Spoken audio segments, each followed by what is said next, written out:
हरे कृष्णा कृष्ण कृष्ण हरे हरे, हरे राम राम राम हरे हरे।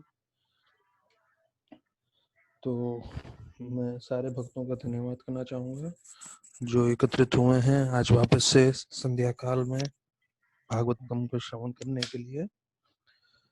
तो बहुत बहुत धन्यवाद आप लोगों का जो अपना मूल्यवान समय दे रहे हैं, और आप लोगों के कारण मुझे भी एक अवसर मिल रहा है थोड़ा हरी कथा करने का। तो ये जो हम लोग कल जहाँ पे छोड़े थे कि कैसे कल 2-3 श्लोक ही बचे थे 13वें अध्याय के, तो उसमें से हम लोग जो है लेके चलते हैं आगे कथा। तो बताया जाता है कि कैसे धृतराष्ट्र जो है वो अष्टांग योगा से पूरा अपना शरीर को भस्मीभूत कर देंगे अपनी सिद्धियों से, और जो है उनका वहीं पे अंत हो जाएगा। तो बताया जाता है हो सकता है युधिष्ठिर के मन में ये था कि धृतराष्ट्र जी का तो जो है जीवन अंत हो जाएगा, तो मैं गांधारी को लेकर आ जाऊंगा, मतलब उनकी बीवी को। तो उसके बारे में वर्णन करते हुए बोलते हैं नहीं, कि गांधारी भी जो है वो सती जो प्रथा है, तो उसके होते हुए वो भी अग्नि में प्रवेश करेगी। तो ये मैं जरा इसका पढ़ रहा था सती के बारे में। तो प्रभुपाद जी इसमें लिखते हैं कि sati rite and the action is considered most perfect for a woman. तो प्रभुपाद जी बोलते हैं कि जो स्त्रियों के लिए जो सती का प्रथा थी वो सबसे उत्तम मानी जाती है, लेकिन बाद में ये एक बहुत बड़ा जो है अपराध हो गया, बहुत बड़ा जो है बोलते हैं एक तरह से गुनाह हो गया। क्यों? क्योंकि ये स्त्रियों पे फोर्स कर रहे थे, जबकि स्त्रियों को ये सती नहीं होना था। तो प्रभुपाद लिखते हैं कलयुग में it is not possible for any lady to follow the sati right. अर्थात कलयुग में भी जो सती है वो संभव नहीं है, ये पहले जमाने में था। और उसका उद्देश्य ऐसा था कि स्त्रियां सती क्यों करती थी, क्योंकि उनको लगता था हम पति के विरह में रहें, उससे हम लोग जलेंगे, इससे अच्छा तो ये अग्नि से जल जाए। अर्थात अग्नि से जल के मरना जो है वो कम दर्दनीय है, लेकिन जब पति के विरह में रहेंगे तो उससे हम और जलेंगे, तो ये कलयुग के लिए संभव नहीं है, प्रभुपाद जी स्पष्ट रूप से बोलते हैं। तो मैं जरा गूगल में सर्च किया, 1839 में ईस्ट इंडिया कंपनी के जो ब्रिटिशर थे उन्होंने पूरा स्ट्रिक्टली बैन करके रखा है कि ये जो लॉ है, उन्होंने लॉ निकाला था और उसके बाद बोला पूरे इंडिया में सती का 1839 मतलब आज से समझ लीजिए 180 साल पहले जो है उन्होंने बंदी कर दिया ऑफिशियली ब्रिटिशर्स लोग ने। तो ये वास्तविक चीज है कि कलयुग में प्रभुपाद बोल रहे हैं किसी के लिए भी सती होना संभव नहीं है। तो ये मतलब एक चीज है, हम जब भागवतम सुनते हैं तो भागवतम के साथ बहुत सारी चीजें, बहुत सारा हमारा ज्ञान बढ़ जाता है, बहुत सारी चीजों का जानकारी आती है।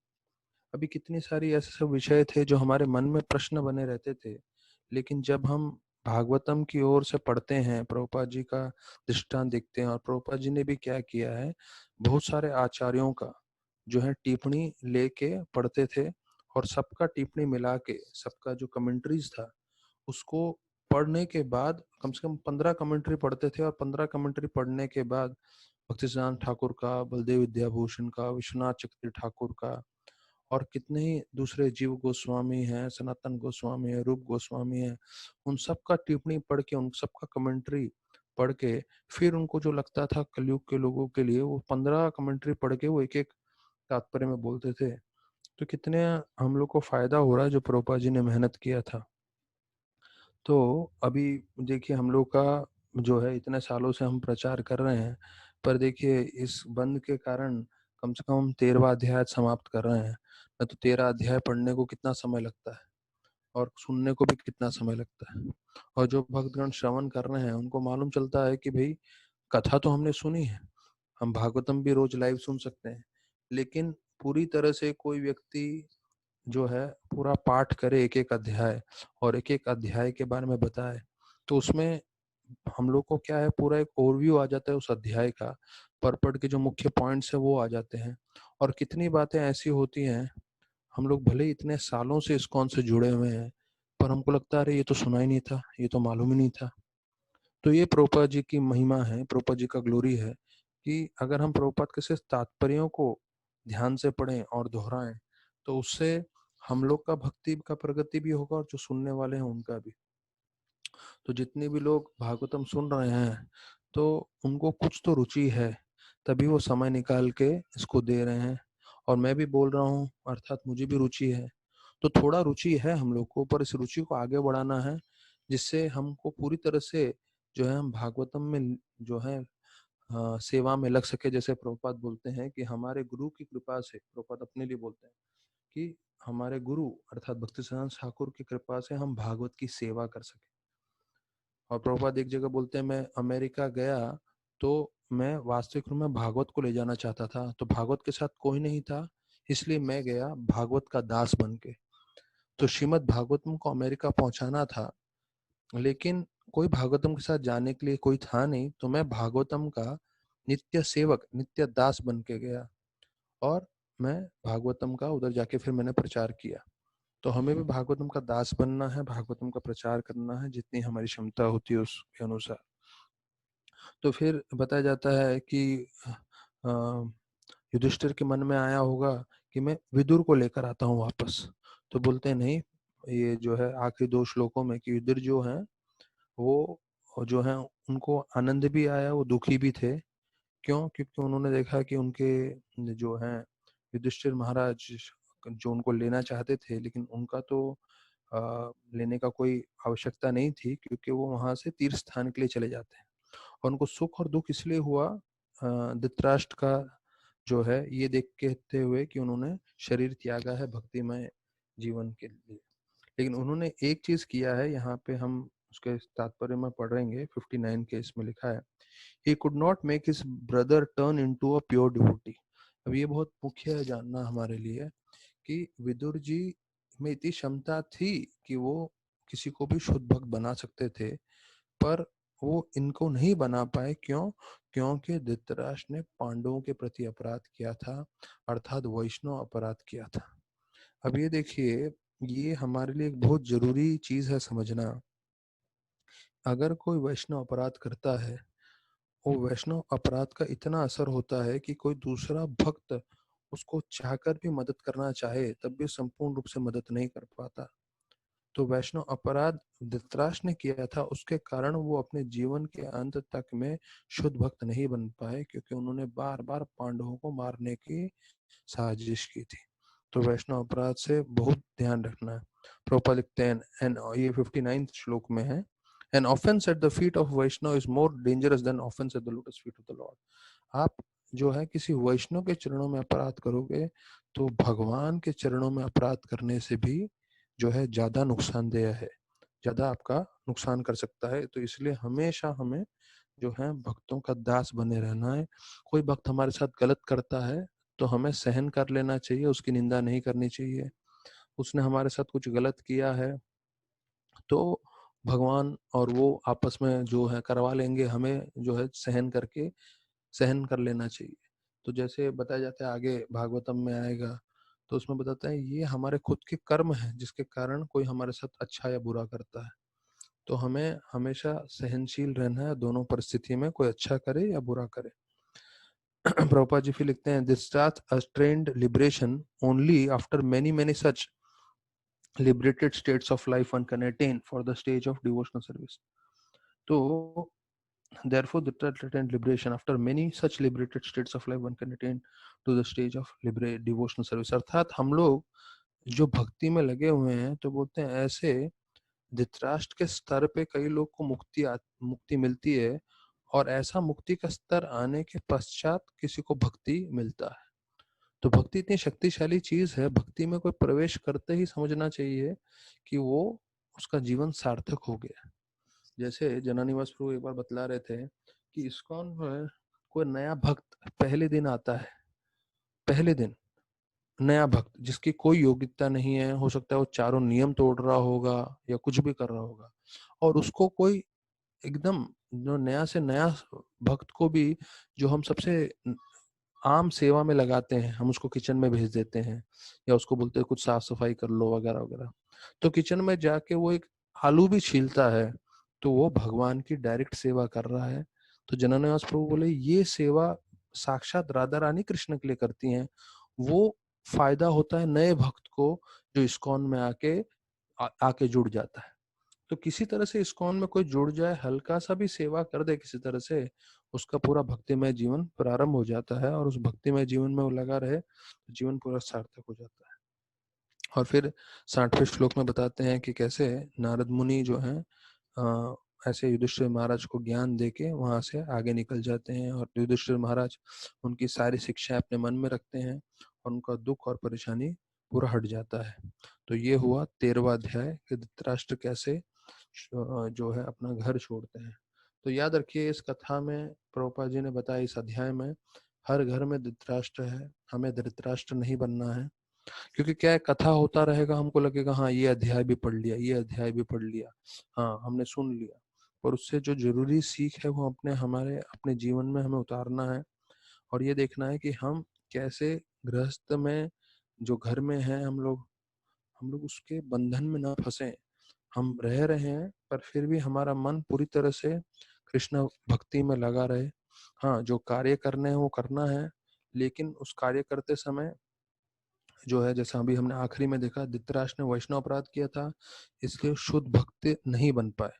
तो एक चीज है हमें वैष्णव अपराध नहीं करना, और दूसरा है हमें हर परिस्थिति में भगवान की जितना हो सकता है भक्ति करनी है, और जो है भक्तों की सेवा करना है। तो एक जगह बताया जाता है कि अगर आपने विष पिया है तो विष का जो है असर दूर करने के लिए अमृत पीना पड़ता है। तो उसी प्रकार बोलते हैं, अगर हमने गलती से किसी वैष्णव का अपराध किया है तो वैष्णव का अपराध से बचने के लिए हमें वैष्णव का गुणगान करना चाहिए। तो ऐसा नहीं है कि वैष्णव का अपराध करेंगे और फिर हम गुणगान करेंगे तो उससे एक दूसरे का काउंटरैक्ट हो जाएगा। पर ऐसा है कि हमें हमेशा ये आदत रखना चाहिए कि हम हमेशा वैष्णव का स्तुति करें, वैष्णव के अच्छा बोलें, वैष्णव में ढूंढें कुछ अच्छा गुण, और उसके बारे में हम बोलें। यहाँ पे एक जगह इंग्लिश में कहावत है, talking about our and other problems is the greatest addiction. अर्थात हम अपने जीवन में जितने मुश्किलें हैं, प्रॉब्लम्स है, उसके बारे में बात करते हैं, और दूसरों लोगों में जो कमियां है उसके बारे में बात करते हैं। तो हमें इसकी आदत तोड़नी चाहिए, और प्रॉब्लम्स के जगह हमारे जीवन में जो अच्छी चीजें हैं उसके बारे में हमें चर्चा करना चाहिए। तो अभी जो हमारे परिस्थिति में भी हो रहा है तो उसमें प्रॉब्लम्स है ही। तो अधिकांश जो है पूरा टीवी चैनल, पूरा न्यूज चैनल एक ही प्रॉब्लम प्रॉब्लम प्रॉब्लम बता रहा है। तो वास्तविक रूप में देखा जाए तो हमें उसके बारे में जानकारी रखनी चाहिए, पर पूरी तरह से उससे चिंताग्रस्त नहीं होना चाहिए। हाँ, थोड़ा बहुत वो सुन के बाद में हमें अपने रे अच्छी चीजों के बारे में, दूसरों की अच्छी चीजों के बारे में चर्चा करना चाहिए। तो उससे हम भी प्रसन्न रहेंगे, दूसरे भी प्रसन्न रहेंगे। जैसे इस परिस्थिति में लोग एकदम दुखी भी हो सकते हैं, बोलते हैं अरे हमें तो जो है कहीं बाहर निकलने नहीं मिल रहा, मैं तो कैद हो गया हूँ, एक पिंजरे में पंछी कैसे कैद होता है, वगैरह वगैरह।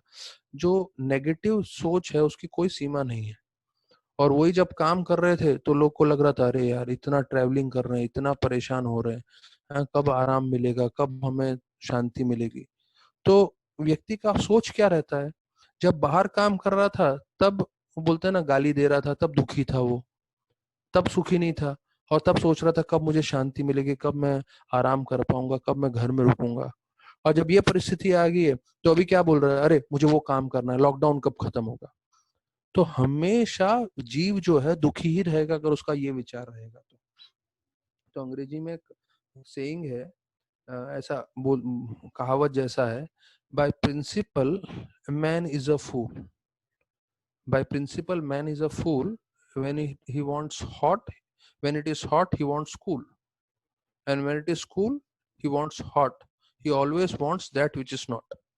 अब इसका हिंदी अनुवाद थोड़ा मैं नहीं करूंगा, पर ये एक ऐसा स्लोगन जैसा है, by principle man is a fool, he always when it is hot, when it is cool he wants hot, when it is hot he wants cool, when it is by principle man is a fool, he always wants that which is not। मतलब जब ठंडी होती है तो गर्मी चाहिए, जब गर्मी होती है तो ठंडी चाहिए। तो हमेशा हम उस परिस्थिति का विचार करते रहेंगे जो हमारे पास नहीं है, और हमेशा दुखी रहेंगे। इसलिए बोलते हैं happiness is not about getting all you want, खुशी वो नहीं है कि आपको क्या चाहिए। Happiness is enjoying all you have. खुशी वो है जो आपके पास है। तो आपके पास जो है उसमें हमको खुश होना चाहिए। ना तो ये सोचते रहे अरे मेरे को ये मिलेगा, मेरे को वो मिलेगा, मेरे को वो मिलेगा। तो भागवत भी बतलाता है कि खुश व्यक्ति कौन है? जो संतुष्ट है। तो अगर आप संतुष्ट हैं हर परिस्थिति में तो आप हमेशा खुश हैं। और अगर आप संतुष्ट नहीं हैं तो आपके पास सब कुछ होकर भी आप दुखी रहोगे। तो अभी हम 14वां अध्याय जो है भगवान कृष्ण भगवान का डिसअपियरेंस अर्थात कृष्ण भगवान छोड़ के जाते हैं उसके ऊपर चर्चा करेंगे। तो ये जो है इस अध्याय में भगवान जा रहे हैं इस पृथ्वी लोक से लीला समाप्त करके। तो इसका हमने देखा कि पिछले अध्याय में युधिष्ठिर महाराज को नारद मुनि बोलते हैं आप तब तक लीला करिए यहाँ पे, तब तक कार्य करिए जब तक कृष्ण भगवान यहाँ पे पृथ्वी पे हैं। अर्थात वो उनको बोल देते हैं कि जब कृष्ण भगवान यहाँ पे लीला समाप्त कर देंगे तो आप लोगों को भी जो है सब अपना कार्य समाप्त करके प्रस्थान के लिए, महाप्रस्थान के लिए निकल जाना है। ऐसे करके वो बता देते हैं। तो अभी वो हुआ, वो अध्याय में उनको हिंट दे दिया नारद मुनि जब आए। तो जब इस साधु संत आते हैं वो हल्का सा आपको कुछ ऐसा बतलाते हैं जो बहुत जरूरी होता है हमारे जीवन के लिए। भले वो एक वाक्य में बोल देते हैं पर उससे पूरा जीवन परिवर्तित हो जाता है। तो अभी उसी पे ये पूरा जो ये आगे का चैप्टर है या अध्याय है पूरा उस पे आधारित है। तो अभी पहला श्लोक में आता है कि कैसे अर्जुन द्वारका जाते हैं। तो अर्जुन द्वारका जाने का उनका दो कारण होता है। वो भगवान कृष्ण को देखना चाहते हैं और दूसरों मित्रों से मिलना चाहते हैं, और भगवान का आगे का क्या कार्य है, भगवान क्या आगे करने वाले वो जानने के लिए।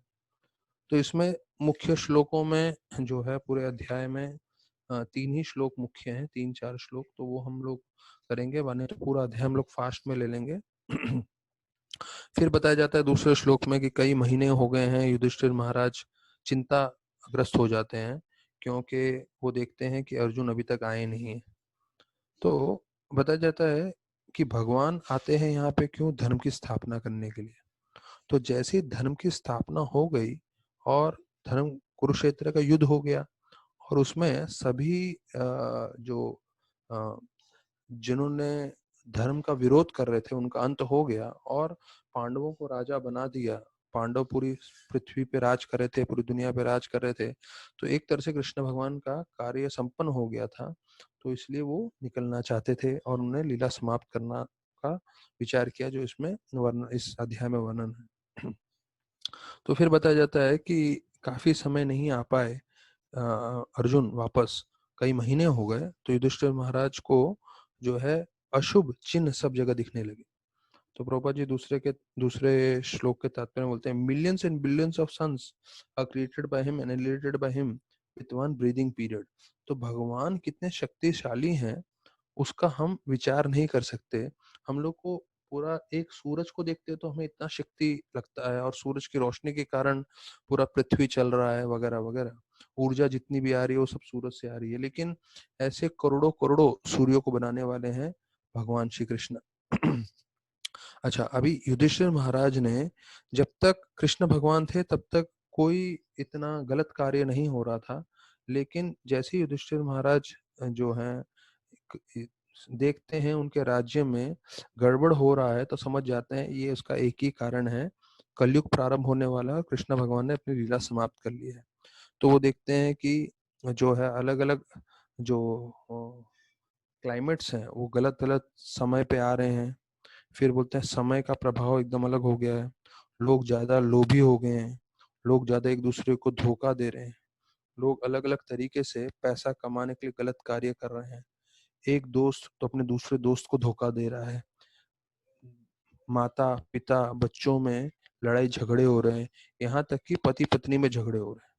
तो ये सब प्रारंभ हुआ ये कलयुग के शुरुआत से, अर्थात उससे पहले ये सब चिन्ह नहीं था। और अगर हम देखें कि आप पूरी तरह से कृष्णा भावनामृत रहेंगे तो ये सब जो मुश्किलें तकलीफें हैं वो नहीं रहेंगी। तो इसका सबका समाधान है कृष्ण भक्ति। और उसके लिए हमें जो है हर एक व्यक्ति को मेहनत करना है, रोज का रोज अपना माला करना है, ध्यान पूर्वक प्रार्थना करनी है कि भगवान निमित्त मात्र, हम निमित्त बन सकें आपका, हम जो है सहयोग कर सके आपके कार्य में प्रतिदिन, और जो आपकी इच्छा है वो हमारे द्वारा पूरी हो। हम जितना भी हो सके अपने स्तर से प्रचार करें, भले ही वो परिवार वाले होंगे, कोई दोस्त होंगे, या जितना भी हमारा भक्तों का समुदाय है। तो ऐसा प्रार्थना करते हुए हम रोज का दिनचर्या करेंगे, अच्छा सा भक्ति साधना करेंगे, तो उससे जो है ये सब चीजों का असर नहीं होगा। अगर आप देखें श्री संप्रदाय में, मैं आपको एक प्रवचन में थोड़ा हेवी चीज बता रहा हूँ, तो आपको समझना चाहिए कि जो बेस्ट प्रैक्टिसेस है, बेस्ट प्रैक्टिसेस मतलब जो सबसे उत्तम चीज है, एटलीस्ट सुन के ले लें। तो हम लोग ने क्या किया है, कई कई चीजें जो अच्छी अच्छी चीजें पूरे वर्ल्ड में हो रही है, वो हम लोग ने गोपीनाथ मंदिर में करने का कोशिश किया है। अलग अलग तरीके से, भले ही प्रसाद का हो, भले ही डीटी वर्शिप हो, तो हम सबसे अच्छे से अच्छा करना चाहते हैं।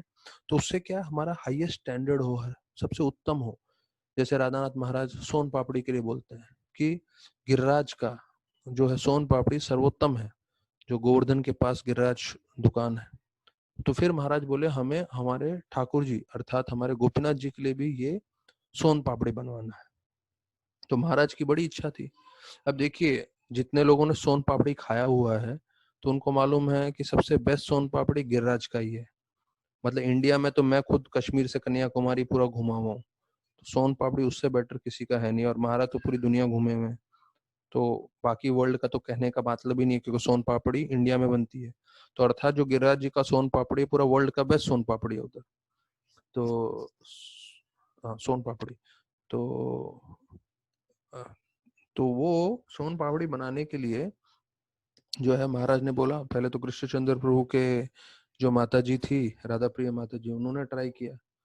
तो बहुत ट्राई किया, पर महाराज बोले नहीं, बिल्कुल भी नहीं है, मतलब मुझे उसके लेवल का चाहिए सोन पापड़ी जो गिरिराज वाला बनाता है। तो फेल हो गए वो। फिर हमारे मंदिर में जो हेड कुक, हेड पुजारी है माधवाचार्य प्रभु, उन्होंने काफी टाइम ट्राई किया, एक बार, दो बार, चार बार, अलग अलग सैंपल, ये सीखा वहां से सीखा, सब किया, बना नहीं पाए। तो अभी दो बार, दो तीन लोग ऐसे करके बहुत लोगों ने ट्राई किया, बहुत सारे हलवाइयों ने ट्राई किया, पर वो जो राधा इसका गिरिराज का सोन पापड़ी है, तो वो जो है बना नहीं पाए। तो एक ही तरीका था, फिर गौरांग प्रभु के मन में आया अगर सीखना है तो गुरु के पास ही जाना पड़ेगा। तो उन्होंने जो है राधा द्वितीय प्रभु और जय सचिनंदन प्रभु को, दोनों को भेज दिया वृंदावन में, और गिरिराज मिष्ठान भंडार में भेजा और बोला हमें हमारे ठाकुर जी के लिए बनाना है, आप कृपया करके हमें सिखाएं। तो उधर बोला अगर महाराज जी आपको सीखना है तो उससे पहले आपको दूसरा सब काम करना पड़ेगा, हम इतना जल्दी नहीं सिखाते करके। तो उनको बोला आपको दिन भर बैठ के बनाना पड़ेगा, तब आप सीख पाओगे। ऐसा नहीं कि हमने आपको फॉर्मूला दे दिया आप जाके बनाओगे, नहीं, आपको यहाँ पे महीना, 15 दिन, महीना भर रहना पड़ेगा, हमारे साथ रोज बनाना पड़ेगा। जब आप बनाओगे उस स्तर पे, तो आप कर पाओगे, और दिन में आपको 8-10 घंटे काम करने पड़ेंगे। तो जो गुरु बोलता है शिष्य को तो मानना ही पड़ेगा। तो जय सच्चिनंदन और राधा द्वितीय प्रभु तैयार हो गए, बोले जो जो जैसा आप बताएं, आप गुरु हैं। तो 8 घंटा रोज काम कराते थे और उनसे सोन पापड़ी बनवाते थे उनके जो कारखाने में। यहाँ तक कि राधा द्वितीय प्रभु को जो लोग जानते हैं, थोड़े थोड़े मोटे से हैं, तो 3-4 घंटा ऐसा मेहनत का काम करके पसीने पसीने होके बैठ जाते थे। तो उनके लोग बोलते थे महाराज बैठ नहीं सकते, सीखना है तो खड़े रह के काम करना पड़ेगा। तो फिर खड़ा करवाते थे, 8 घंटा काम करवाते थे। ऐसे पूरा महीना भर उन्होंने उनके कारखाने में काम किया, पूरी तरह से ये किया, तब जाके उन्होंने सीखा। फिर लेकर आए और फिर यहाँ पर आए बम्बई में। बम्बई में गोपीनाथ जी को बनाया, और गोपीनाथ जी के लिए बनाया, ऑफर किया, और महाराज के सामने पूरा थाली लेके चले गए। तो वहां पे कुछ जो है सीनियर ब्रह्मचारी का मीटिंग चल रहा था, गौरांग प्रभु, श्यामन प्रभु, गोपीनाथ प्रभु सब बैठे थे। तो महाराज, तो हरि बोल।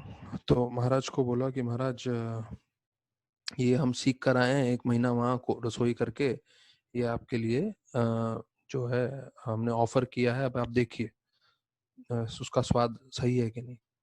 तो महाराज बोले पहला टेस्ट है, ये दिखने में कैसा है।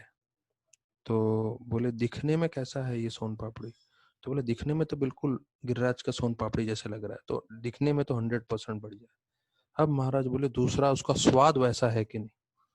तो महाराज एक पीस लिए, खाए, एक पीस खा के बोले अब मैं पूरे फुल कॉन्फिडेंस से बोल सकता हूँ सबसे बेस्ट सोन पापड़ी दुनिया में दो जगह है, एक गिरिराज मिष्ठान भंडार में और एक राधा गोपीनाथ मंदिर। हरी बोल। तो ऐसे करके जब बोले तो सारे भक्त खुश हो गए। और महाराज इतने कृपालु थे क्योंकि लोग इतना मेहनत करके आए थे। महाराज ने अपना मुंह का आधा खाया हुआ सीधा जय सच्चिदानंद को दे दिया। तो वहां बैठे गौराम प्रभु ये लोग बोले अरे यार ऐसा कृपा तो हमें भी कभी नहीं मिला था। तो जय सच्चिदानंद प्रभु उसमें से आधा राधा द्वितीय को देने वाले थे। तो महाराज बोले नहीं, आप ये पूरा खाओ, ये आपके लिए मेरा पुरस्कार है। और फिर एक और पीस लिए, आधा खाए और वो आधा राधा द्वितीय प्रभु को दिए। तो महाराज को भी आदान प्रदान करना जो है अच्छे से आता है। तो जो बेस्ट चीजें हैं वर्ल्ड की वो हमें भगवान की सेवा में लगाना चाहिए। तो यहाँ बतलाया गया है कि हर एक चीज का जो सबसे उत्तम श्रेणी से कार्य होता है वो हमें सीखना चाहिए, अपने जीवन में अपनाना चाहिए और लोगों को बताना चाहिए। ठीक है, तो यहाँ पे फिर प्रभुपाद जी दूसरे इसमें बोलते हैं, a man becomes too greedy for wealth power when he has no higher objective in life, when he thinks that the earthly life of few years is all in all.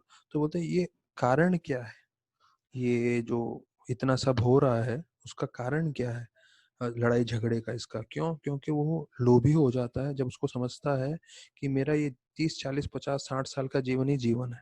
नहीं, वास्तविक रूप में अगर वो समझे कि नहीं वो आत्मा है तो वो आत्मा के स्तर पे भक्ति कर सकता है और तब ये सब छोटी मोटी चीजें उसको परेशान नहीं करेगी। तो फिर बोलते हैं प्रभुपाद ये तीसरे श्लोक के आखिरी लाइन में कि जब इतना सब तकलीफें हो रही हैं इसका समाधान क्या है, श्रीमद् भागवतम। वो प्रभुपाद लिखते हैं, remove the ignorance specially in this age of degradation, the powerful sun is there to distribute its light in the shape of Shrimad Bhagavatam. अर्थात भागवतम के रूप में जो है अपना प्रकाश देने के लिए शास्त्र है जिससे पूरा कलयुग का सारा ये जो असर है वो खत्म हो जाएगा। तो ऐसे करके पूरा जो है तीसरे और चौथे श्लोक में पूरा वर्णन आता है कि कैसे उनको अपशुगन अशुभ चिन्ह दिखते हैं। तो प्रभुपाद लिखते हैं, सिर्फ भक्ति से पूरे विश्व में जितने भी परेशानी तकलीफ हो रहे हैं वो वश में हो सकते हैं, उसका समाधान हो सकता है। फिर महाराज युधिष्ठिर जो हैं भीमसेन को बोलते हैं कि भीमसेन आपको लग रहा है कि भाई यहाँ पे कुछ अशुभ हो रहा है, मेरे को तो काफी अशुभ चीजें दिख रही हैं करके। और फिर बोलते हैं कि मैंने अर्जुन को भी भेजा है काफी समय के लिए और अभी 7 महीने हो गए हैं, अर्जुन का कुछ आता पता नहीं है। तो क्या आपको ऐसा लगता है कि भगवान अपनी लीला छोड़ के जाने वाले थे जैसे देव ऋषि नारद ने बोला है, तो समय आ गया है क्या? तो फिर बोलते हैं कि भगवान की कृपा थी, उसके कारण ही हमें इतना ऐश्वर्य मिला, जो भी हमारे पास था, हमारा राज्य, हमारी बीवी, हमने इतना विजय प्राप्त किया, इतने सारे लोगों को युद्ध में परास्त किया, ये सब भगवान के कारण था। अभी वो भगवान की कृपा हमें हमारे पास हमें मिलेगी कि नहीं, ऐसे करके उनके मन में शंका होती है और वो भीष्मदेव को भीमसेन को बोलते हैं। तो अभी ये जो है श्लोक में वर्णन आ रहा है कि कैसे, 8वां श्लोक का मैं आपको बता रहा हूँ तात्पर्य, ये बहुत वाद विवाद का विषय है। अगर कृष्ण पूर्ण पुरुषोत्तम भगवान है तो कैसे वो अपना शरीर छोड़ के जा सकते हैं? तो ये चीज बार बार लोग जो लेते हैं और ऐसा वर्णन आता है कि ये भगवान नहीं है, अगर भगवान थे तो उन्होंने शरीर कैसे छोड़ा? तो ये बहुत वाद विवाद होता है और जब तक हम स्पष्ट रूप से समझेंगे नहीं तो हमारे मन में भी ये जो है डाउट या संशय क्रिएट करता रहेगा, आता रहेगा। तो प्रभुपाद लिखते हैं, लॉर्ड कृष्णा वॉज, 8वें श्लोक के तात्पर्य में है, was apparently killed by a bow and arrow of a hunter. The Lord left his so-called material body in the material world. तो उन्होंने अपना जो है सो कॉल्ड मटेरियल बॉडी अर्थात अपना शरीर छोड़ दिया इस भौतिक जगत में। तो भगवान का शरीर और भगवान का आत्मा दोनों एक ही है। तो फिर ये कौन सा शरीर है? ये उनकी शक्ति के द्वारा उन्होंने ऐसा शरीर छोड़ दिया जिससे कलयुग के लोग जिनको वाद विवाद करना है और जिनको शंका करनी है और उनको ये बात साबित करना है कि कृष्ण पूर्ण पुरुष तो भगवान नहीं है, देखो कैसे उन्होंने अपना शरीर छोड़ दिया, शरीर कैसे उनका रह गया यहाँ मृत्यु के पश्चात। तो इस बात को साबित करने के लिए भगवान ने अपनी एक माया शक्ति से एक शरीर छोड़ दिया। तो ये चीज बतलाते हैं। तो भगवान जो है कभी कभी कार्य एक आम पुरुष के जैसा भी करते हैं जिससे लोग भ्रमित हो सके। तो ये भगवान के अचिंत्य शक्तियों में से एक है, प्रभुपाद लिखते हैं। These are all inconceivable potency of the lord, अचिंत्य चीजें हैं जो हम समझ नहीं सकते। तो प्रभुपाद लिखते हैं बट वास्तविक रूप में भगवान कभी भी अपना दिव्य शरीर नहीं छोड़ते। ये जो है मूर्ख लोग को ऐसा लगता है कि भगवान ने अपना दिव्य शरीर छोड़ दिया, नहीं, ये भगवान की एक माया शक्ति है जिसके कारण उन्होंने शरीर छोड़ा। तो दूसरा लिखते हैं प्रभुपाद कि भगवान के अलग अलग शक्तियां हैं।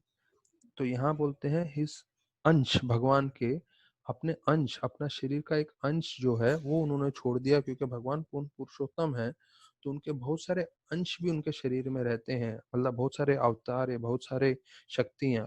तो उसके हिसाब से प्रभुपाद लिखते हैं the Lord left his body means that he left again his plainly portion, मतलब उन्होंने अपना एक अंश छोड़ दिया। और जैसे प्रभुपाद लिखते हैं कि उन्होंने अपना विराट रूप जो है भौतिक जगत में छोड़ दिया था। जो विराट रूप दिखाया था अर्जुन को, वो विराट रूप लेके भगवत धाम नहीं गए, वो विराट रूप प्रभुपाद बोलते हैं भौतिक जगत में ही छोड़ दिया। तो ये सब आप लोग को एक चीज मैं बता दूं, इस पे आप वाद विवाद करने जाओगे तो उसका कुछ समाधान नहीं निकलेगा। इसका एक शब्द में आसान पूरा समाधान है, वो शब्द है अचिंत्य। अचिंत्य मतलब हम नहीं समझ सकते, बस इतना समझना है। अगर ये चीज समझ गए तो आप पूरा ये लीला समझ जाओगे कि भगवान ने अपना शरीर कैसे छोड़ दिया। फिर बताया जाता है कि युधिष्ठिर महाराज बोल रहे हैं आपके कारण ही हमें सब कुछ मिला था। तो उनको जो है द्रौपदी मिली थी, उनको पूरा दुनिया का राजपाट मिला था। तो प्रभुपाद बोलते हैं कि जो भी व्यक्ति को, अब ये युधिष्ठिर महाराज तो अपने लिए बोल रहे हैं पर प्रभुपाद तात्पर्य में हम लोग के लिए बता रहे हैं कि हम लोग के जीवन में हमें जो कुछ भी मिल रहा है, घर, हमारे घर परिवार के साथ हमें धन मिल रहा है, हमारे रिश्तेदार मिल रहे हैं, हाँ, हमें जो कुछ भी ऐश्वर्य मिल रहा है हमें समझना चाहिए उसका एकमात्र कारण है भगवान श्री कृष्ण। तो बोलते हैं कि एक तो है हम सब इन चीजों के लिए बहुत मेहनत करते हैं, और दूसरा है कि भगवान की कृपा। तो बोलते हैं ये दोनों चीज चाहिए, सिर्फ एक मेहनत करने से सब कुछ नहीं मिलता। प्रॉपर लिखते हैं prosperity earned bye personal Endeavour also depends on the mercy of the Lord. अर्थात हमें जो कुछ भी चाहिए जीवन में, धन इत्यादि, अपना बड़ा घर सब, तो उसमें भगवान की कृपा अवश्य होनी चाहिए, होती है।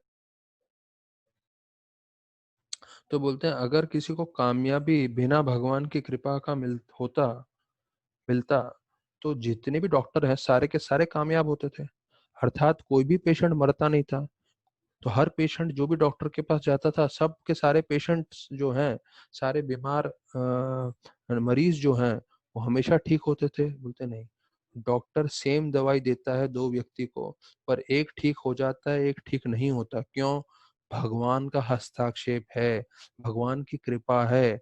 भगवान की जब कृपा होगी तभी जो है आप ठीक होगे, और भगवान की कृपा नहीं रही तो भले ही आप पैसे खर्चा करो, डॉक्टरों के पास जाओ, आपकी बीमारी नहीं जाएगी। तो इसलिए समझना जरूरी है हमें भक्ति क्यों करनी चाहिए। भक्ति करने से भगवान का हस्ताक्षेप आता है, भगवान का कृपा हमारे जीवन में आता है। नहीं तो हमारे पास धन वन रहेगा, उससे कुछ नहीं हो सकता। आज के तारीख में पूरी दुनिया के लोगों के पास अपना अपना धन पड़ा है, लेकिन देखिए क्या परिस्थिति है।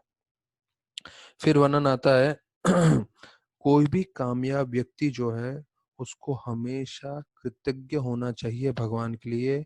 9वें श्लोक के आखिरी लाइन में बोलते हैं प्रभुपाद, हर एक कामयाब व्यक्ति को हमेशा भगवान की तरफ कृतज्ञ होना चाहिए। तो राधानाथ महाराज भी बतलाते हैं कि मेरे हिसाब से सबसे बड़ा पाप ये है जब हम कृतज्ञ नहीं रहते, वी आर नॉट ग्रेटफुल।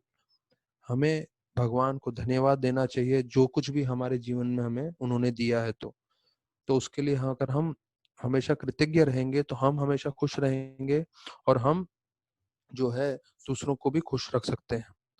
और फिर बताया जाता है युधिष्ठिर महाराज बोल रहे हैं कि मेरा पूरा बुद्धि भ्रष्ट हो रहा है, इतने सब बुरे लक्षण मुझे सब दिख रहे हैं। तो अभी बुरे लक्षणों का पूरा वर्णन आता है, ठीक है। तो यहाँ पे बोलते हैं कि कैसे जो भी ये हो रहे हैं, क्या बोलते हैं, तकलीफें, तो उसमें वापस से प्रभुपाद लिखते हैं कि ये जो एपिडेमिक है, जहाँ पे ज्यादा गर्मी, ज्यादा ठंडी, बीमारी पूरी तरह से फैलती है जैसे अभी फैला हुआ है, इसका सीधा कारण है कलयुग का प्रभाव, और लोग क्योंकि नियम नहीं पालन कर रहे हैं उसका असर है। तो प्रभुपाद लिखते हैं man made material science can not do anything to counteract this three fold miseries. अर्थात विज्ञान के द्वारा अभी आप सोचोगे कि ये जो मुश्किलें हैं, तकलीफें हैं, उसका समाधान हो, प्रभुपाद बोलते हैं असंभव। क्या लिखते हैं Prabhupada? They are all punishments from the superior energy of Maya under the direction of supreme lord. अभी ये जो बाहर वातावरण में चल रहा है कोरोना वायरस, प्रभुपाद के हिसाब से ये दंड दे रहे हैं भगवान और भगवान की माया शक्ति सब जीवों को। Therefore, our constant touch with the Lord by devotional service can give us relief without being disturbed in discharge of our human duties। तो उसका समाधान क्या बोल रहे हैं कि हम भक्ति भाव से जब भगवान के संपर्क में रहेंगे तो हम ऐसे मुश्किलों और तकलीफों से बचे रहेंगे। तो देखिए अभी कितना प्रभुपाद का तात्पर्य स्पष्ट है। प्रभुपाद स्पष्ट रूप से बोल रहे हैं विज्ञान इसका समाधान नहीं निकाल पाएगा, लेकिन ये जो है भगवान की तरफ से और माया की तरफ से दंड है।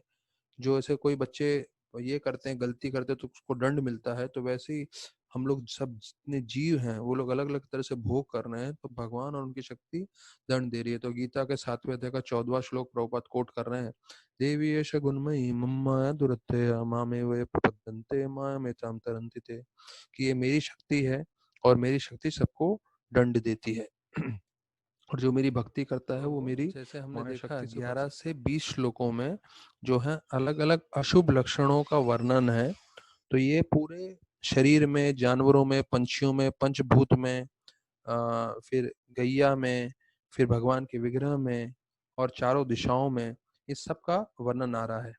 तो 11वें श्लोक में पूरा उसका वर्णन करते हुए बतलाते हैं कि कैसे जो है युधिष्ठिर महाराज बोल रहे हैं कि मेरा बाया शरीर का अंग, मेरे हाथ, मेरे पैर और मेरी आंखें जो है फड़फड़ा रही है और मेरा हृदय जोर जोर से धड़कन कर रहा है। तो प्रभुपाद जी तात्पर्य में लिखते हैं कि पुरुष का अगर बायां आंख, बायां हाथ, बायां पैर फड़फड़ाए तो समझना चाहिए कुछ अशुभ होने वाला है। तो इसका मुझे खुद को अनुभव है, जब भी, मेरा भी 2 बार हुआ है ऐसा, तो जब भी ऐसा होता है तो समझना चाहिए अशुभ कुछ होगा ही होगा। और इसके विपरीत में अगर राइट साइड, मतलब आपका दायां तरफ अगर फड़फड़ाए या हाथ या पैर कांपे तो शुभ होने वाला है। अच्छा, स्त्रियों में उल्टा होता है। अगर स्त्रियों का लेफ्ट साइड फड़फड़ाए, आंख या हाथ या पैर, तो उनका शुभ होता है, और उनका अगर दायां साइड फड़फड़ाए तो अशुभ होता है। ये रुक्मणी के पास टाइम में भी आता है ये चीज, कि कैसे रुक्मणी का जो है दायां उसका बायां फड़फड़ाने लगता है तो उनको लगता है कुछ शुभ होने वाला है और कृष्ण भगवान आके उनको लेके जाते हैं। तो ये उनका शरीर का वर्णन आ गया। अभी ये है 11वें श्लोक में। अभी 12वें श्लोक में वर्णन आता है कैसे लोमड़ी जो है पूरी तरह से रो रहे हैं और उनके मुख से अग्नि निकल रहा है, कुत्ते कैसे भयंकर रूप से भौंक रहे हैं, और युधिष्ठिर महाराज बोलते हैं गैया मेरे बाएं ओर से जा रही है और मेरे को जो गधे हैं गोल गोल चक्कर लगा रहे हैं, घोड़े रो रहे हैं। तो 12 और 13वां श्लोक जानवरों का वर्णन करता है। 14 श्लोक में आता है कि कैसे पंछी जो है कबूतर के बारे में बोलते हैं कि वो मृत्यु का जो है खबर लेकर आ रहे हैं। कैसे उल्लू और कौवे अलग अलग तरीके से रो रहे हैं, चिल्ला रहे हैं, वगैरह वगैरह वर्णन करते हैं। तो ये हो गया 14 श्लोक जानवरों के बारे में, पंछियों के बारे में। अब 15, 16, 17, 18 चार जो है पंचभूत वातावरण के बारे में बतलाते हैं। कहते हैं कैसे आसमान में धुआं है, पहाड़ कैसे हिल रहे हैं, बादल कैसे जो है गर्जन कर रहे हैं, और हवा कैसे, जिस गति से हवा जो बह रही है उससे मालूम चलता है कुछ अशुभ होने वाला है। बादलों में से खून गिर रहा है, और सूर्य की रोशनी कम हो रही है, और ऐसा मान्यता हो रही है कि जो सितारे हैं वो आपस में लड़ रहे हैं, और ऐसा मानो लगता है कि सारे जीव अग्नि में झुलस रहे हैं। बोलते हैं, पानी के नदी, कुएं, बड़े बड़े सरोवर जो है सब विचलित हो रहे हैं, जैसे किसी का मन हो। और जो है यज्ञ में अग्नि भी प्रज्वलित नहीं हो रही है, घी डालने पर भी जो है यज्ञ में आग नहीं लग रहा है। तो ऐसा पूरा वर्णन करते हैं कि ये सब लक्षण है बहुत अशुभ कार्य, अशुभ लक्षण दिख रहे हैं करके। फिर 19वें श्लोक में बोलते हैं कि कैसे जो बछड़े हैं वो गैया के स्तन में से दूध नहीं ले रही, जो बैल हैं और वो जो है खेत को जोत नहीं रहे हैं, गैया दूध नहीं दे रही है। फिर वर्णन आता है कि कैसे जितने भी विग्रह हैं मंदिर में, मूर्ति, ऐसा लग रहा है कि विग्रह रो रहे हैं और दुखी हैं, और ऐसा लगता है कि विग्रह वहां से छोड़ के जाना चाहते हैं।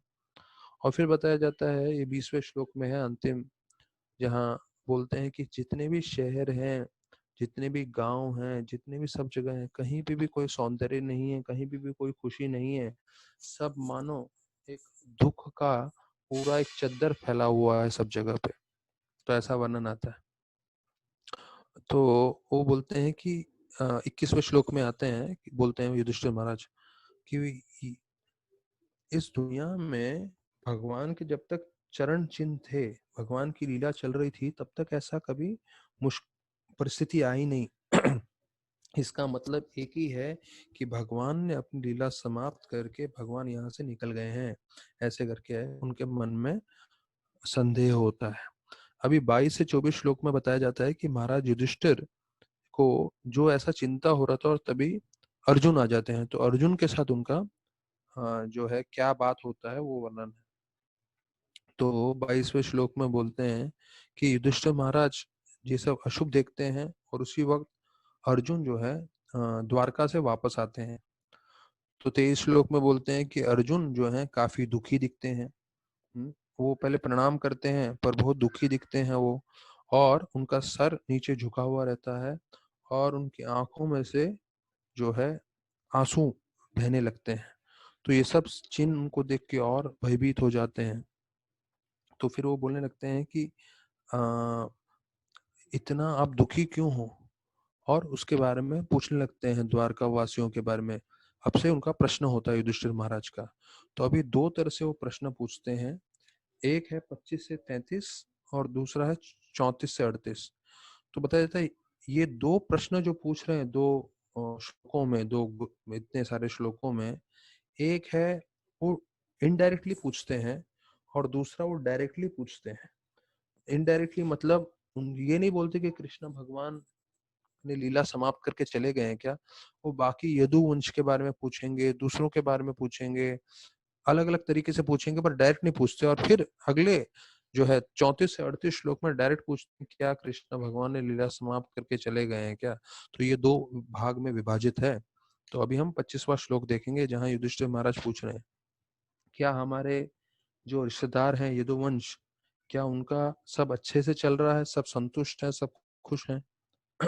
फिर बोलते हैं हमारे वसुदेव, कृष्ण के पिता, और उनके भाई सब कुशल मंगल से हैं। क्या कृष्ण भगवान की सब रानियां और उनकी सब रानियां जो हैं, और उनकी जो बहुएं हैं, वो लोग सब संतुष्ट हैं, खुश हैं। फिर बोलते हैं हमारे शुभचिंतक उग्रसेन, कृतवर्मा, अक्रूर, जयंत, गदा, शर्ण, सत्रजीत, सब खुश हैं क्या। बलराम जी कैसे हैं, और उनके कृष्ण भगवान के पुत्र प्रद्युम्न, अनिरुद्ध, वो लोग कैसे हैं। ऐसे करके सबके बारे में पूछते हैं। तो प्रभुपाद जी जब बलदेव का बारे में पूछते हैं, तो प्रभुपाद जी तात्पर्य में बोलते हैं Baldev acts as a spiritual master of all devotees, अर्थात हमारे परम गुरु बलराम जी हैं और उनकी कृपा से जो है सारे जीवों का उद्धार हो सकता है। तो बलराम जी बताया जाता है विशेष रूप से अपने भक्तों को बचाते हैं और उनका ये अवतार है नित्यानंद प्रभु, और नित्यानंद प्रभु ने सबसे पतित जगह मधई का उद्धार किया है। इसलिए बलराम जी हर जीव का उद्धार के लिए हमेशा तत्पर रहते हैं। तो इसलिए हमें बलराम जी से प्रार्थना करना चाहिए। प्रभुपाद बोलते हैं बलराम जी की कृपा होगी तब हम कृष्ण के ऊपर कृष्ण की कृपा प्राप्त कर पाएंगे। प्रभुपाद जी लिखते हैं Balram is the mercy incarnation of the Lord, manifested the spiritual master, the savior of the pure devotees. तो जैसे मैंने बताया है कि भगवान की कृपा बलराम है, क्योंकि बलराम हमारे परम गुरु हैं, और बलराम जी की कृपा कैसे मिलती है? गुरु के द्वारा। यहाँ लिखते हैं लास्ट लाइन में कि manifested as the spiritual master. तो बलराम जी जो है पूरी कृपा देने के लिए तैयार है जीव को। और बलराम जी कैसे कृपा देंगे? गुरु के द्वारा। तो जो गुरु से जुड़ा रहेगा उसको पूरी तरह से कृपा मिलेगी। जो गुरु को छोड़ के अपने अलग अलग कार्य करेगा तो वो कृपा से वंचित रहेगा। ये स्पष्ट रूप से है। फिर बोलते हैं प्रद्युम्न, अनिरुद्ध, वो लोग कैसे कर रहे हैं, विष्णु वंश वाले कैसे कर रहे हैं। और फिर जो बताया जाता है वो श्रुतदेव, उद्धव, नंद, सुनंद, उनके बारे में जो है चर्चा करते हैं, उनके बारे में पूछते हैं। तो प्रभुपाद जो है पूरे कृष्ण भगवान के कितने जो है परिवार वाले थे उसका वर्णन करते हैं 31 श्लोक में। उसमें बोलते हैं कि कृष्ण भगवान के 16,108 रानियां थी और एक एक रानी से उनको 10-10 बच्चे हुए थे। तो 1,61,000 1,61,000 और 80 बच्चे उनके हुए। फिर प्रभुपाद लिखते हैं कि उनके बच्चों को भी 10-10 लड़के हुए। तो 16,10,800 परिवार वाले थे, मतलब कृष्ण भगवान, उनके बच्चे और उनके पोते। तो ये प्रभुपाद पूरी श्रृंखला बताते हैं। अच्छा, दूसरी जगह प्रभुपाद लिखते हैं कृष्ण भगवान ने अपनी रानियों का संग तभी किया था जब उनको बच्चों की प्राप्ति चाहिए थी, अर्थात उन्होंने कभी भी उनके साथ अलग से भोग नहीं किया। जैसे शास्त्रों में लिखा है पुरुष स्त्री का संग तभी होना चाहिए जब उनको संतान की प्राप्ति चाहिए। तो ये इसमें नहीं लिखा, दूसरी जगह मैंने पढ़ा था तो मैं बोला आपको उसके बारे में बतला दूं। तो ये होगा 32 और 33 श्लोक। अभी हम 34 श्लोक साथ में पढ़ेंगे। भगवान अपि गोविंद ब्रह्मणो भक्त वत्सल कचित पुरे सुधर्मायां सुखम आस्ते सुरथा। तो अभी ये यहाँ देखिए भगवान का 4 नाम से उनको संबोधित किया गया है। तो पहले मैं उसका अनुवाद बता देता हूँ कि कैसे युधिष्ठिर महाराज पूछ रहे हैं कि कृष्ण जो पूर्ण पुरुषोत्तम भगवान हैं, जो गैयों को ब्राह्मणों को हमेशा बचाते हैं, भक्तों को बहुत प्रिय हैं, भक्तों की रक्षा करते हैं, वो सुधर्म सभा में कैसे हैं, और द्वारकापुरी में सब उनके साथ के मित्र सब कुशल मंगल है क्या। तो यहाँ श्लोक में बताया गया है, एक तो उनको 4 नामों से संबोधित किया गया है भगवान। तो भगवान तो हम जानते हैं पूर्ण पुरुषोत्तम श्री कृष्ण। गोविंद, गोविंद मतलब गैया और इंद्रियों को संतुष्टि देते हैं। तो हमारी इंद्रियां तभी संतुष्ट होंगी जब हम कृष्ण की सेवा में लगे रहेंगे, कृष्ण की भक्ति करेंगे। तो गोविंद शब्द का मतलब है जो हमारी इंद्रियों को पूरी तरह से संतुष्टि दे। तो जब हम भगवान की सेवा करेंगे तो हमारे सारे इंद्रियां संतुष्ट होंगे। जब हम अपनी सारे इंद्रियों से भोग करेंगे तो हम दुखी, परेशान, तकलीफ में फ्रस्ट्रेटेड रहेंगे। तो आज प्राचीन समाज में लोग पूरी तरह से फ्रस्ट्रेटेड क्यों हैं? क्योंकि पूरी तरह से वो यूट्यूब चैनल में लगे हुए हैं, फेसबुक में लगे हैं, इंटरनेट में लगे हैं, व्हाट्सएप में लगे हैं, और उनकी इंद्रियां भगवान की सेवा में नहीं है, भगवान के नाम में नहीं है, भगवान के श्रवण में नहीं है। फिर बताया जाता है ब्राह्मण्यो, ब्राह्मण्यो अर्थात वो ब्राह्मणों के और भक्तों के दोनों को जो है भगवान हमेशा कृपा देते हैं। और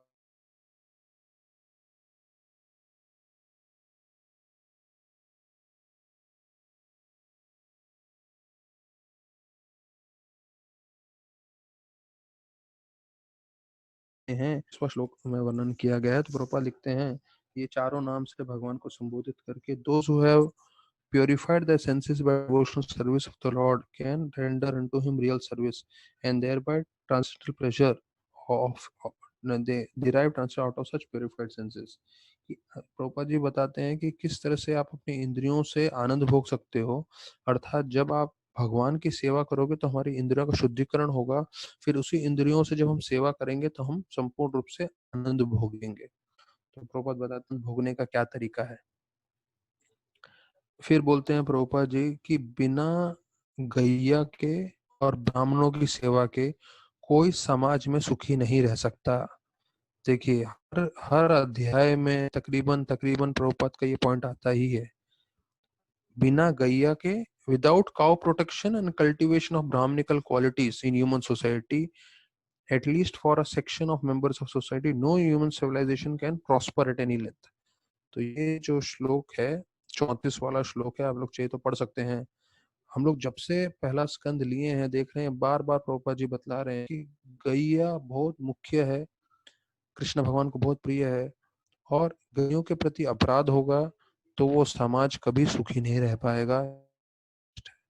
और ब्राह्मणों का भी जो है, ब्राह्मणों के क्या गुण होते हैं वो प्रभुपाद जी बोलते हैं, समादमा तपो शौचम शांतिरार्जव ज्ञान विज्ञानम साक्त्यम ब्रह्म कर्म स्वभावजाम। तो ये जो गीता में बताया गया ब्राह्मण के क्या गुण हैं वो पूरा कृष्ण भगवान प्रभुपाद जी तात्पर्य में बता रहे हैं।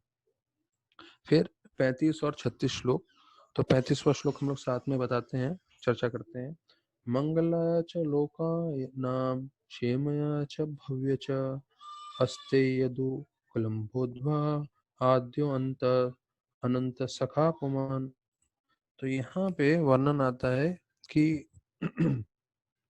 भगवान युधिष्ठिर महाराज पूछ रहे हैं भगवान कृष्ण और बलराम कैसे उधर का जो है यदुवंश में कैसे कार्य कर रहे हैं, और उनके द्वारा ही पूरी सृष्टि का जो है पालन हो रहा है, सृष्टि को चलाने वाले वो ही हैं कृष्ण बलराम। तो मंगलाया च लोकाना, मतलब पूरे जो लोक है उसका मंगल कब होता है, जब भगवान की कृपा होती है। तो क्षेमाया च भव्य च, कि वो उसको संभालते भी हैं और उसकी प्रगति भी कराते हैं पूरी सृष्टि की।